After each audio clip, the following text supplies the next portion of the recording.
राहुल 25,000 रुपये महीना कमाता था।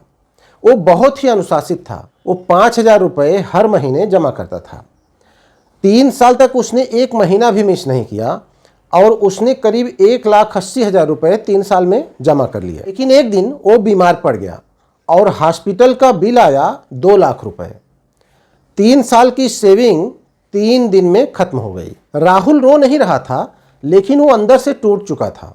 वो सोचने लगा कि मैंने इतना अच्छे से सेविंग किया, फिर भी आज मेरे पास कुछ भी नहीं बचा। आखिर मैं सेफ कैसे रहूँगा? तब उसकी समझ में आया कि प्रॉब्लम उसकी सेविंग में नहीं, उसकी इनकम में थी। अगर उसकी इनकम और ज़्यादा होती तो वो सही तरीके से और ज़्यादा सेविंग कर पाया होता। ये कहानी सिर्फ राहुल की नहीं है, ये 90% लोगों की रियलिटी है। हम बचपन से सुनते आए हैं कि पैसा बचाओ, फ्यूचर सिक्योर होगा। लेकिन सच्चाई ये है कि आज के टाइम में सिर्फ सेविंग से फ्यूचर सिक्योर नहीं होता, क्योंकि महंगाई इतनी तेज़ी से बढ़ रही है, हमारी इनकम उतनी तेज़ी से नहीं बढ़ रही है। मान लो कि तुम हर महीने 5,000 रुपये बचा रहे हो, तो 1 साल में तुम्हारी सेविंग होगी सिर्फ 60,000। अगर तुम्हारी इनकम 5 साल में डबल नहीं हुई तो तुम वहीं के वहीं हो। और असली गेम यही है, सेविंग नहीं, इनकम ग्रोथ। मिडिल क्लास की सबसे बड़ी प्रॉब्लम यह है कि वो सेविंग पर फोकस करता है, इनकम पर नहीं।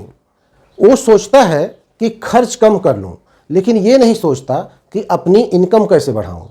और सच ये है कि खर्च कम करने की भी एक लिमिट होती है, लेकिन कमाई बढ़ाने की कोई लिमिट नहीं होती। इसका मतलब ये नहीं है कि सेविंग करना गलत है।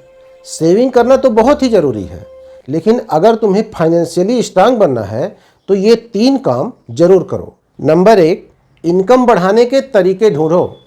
और नंबर 2, नई स्किल सीखो। और नंबर 3, और पैसा बचाओ मत, उसे काम पर लगाओ। क्योंकि सेविंग तुम्हें सरवाइव कराएगी, लेकिन इनकम ग्रोथ तुम्हें आगे बढ़ाएगी।